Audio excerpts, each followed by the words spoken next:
உலகெங்கும் வாழும் தமிழ் நெஞ்சங்களுக்கு ரவி நற்றமிழின் அன்பு வணக்கம்.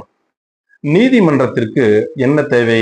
சாட்சிதான் தேவை. இக்காலத்தில் தொலைக்காட்சி நிகழ்வு, காணொளி காட்சி நிகழ்வு, வாட்ஸ்அப்பில் வரும் ஒளி உரையாடல் போன்றவையெல்லாம் நீதிமன்றத்தில் சாட்சியாக கூறப்படுகிறது. அக்காலத்தில் இது போன்ற சாட்சிகள் எதுவும் இல்லை, இந்த சாதனங்கள் எதுவும் இல்லை அல்லவா?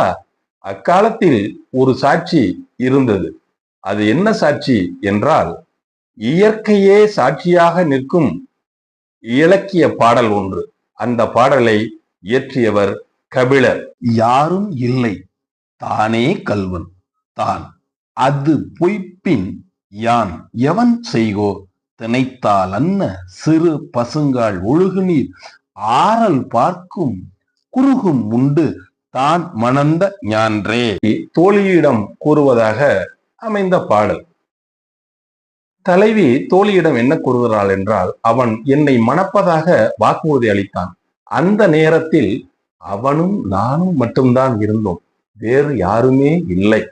ஆதலால் அந்த வாக்குறுதியை நிறைவேற்றுவானா என்று ஐயத்துடன் தோழியிடம் கூறுகிறாள். அப்பொழுது ஒரு சாட்சி இருந்தது. நீரில் மீனை பார்த்து கொண்டிருந்த கொக்குதான் அந்த சாட்சி என்று தோழியில் கூறுகிறாள். கொக்கு சாட்சி சொல்லும் என்று நம்புகிறாள். மேலும் அவள் மனசாட்சியும் நம்பி தலைவன் தன்னை மணப்பான் என்று நினைப்பதே இந்த பாடலின் பொருளாகும்.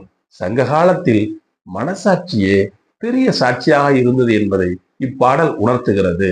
இந்த காணொளியை கண்டு உங்கள் நண்பர்களுக்கு பகிருங்கள். அவசியம் சப்ஸ்கிரைப் செய்யுமாறு அன்புடன் கேட்டுக்கொள்கிறேன். நன்றி, வணக்கம்.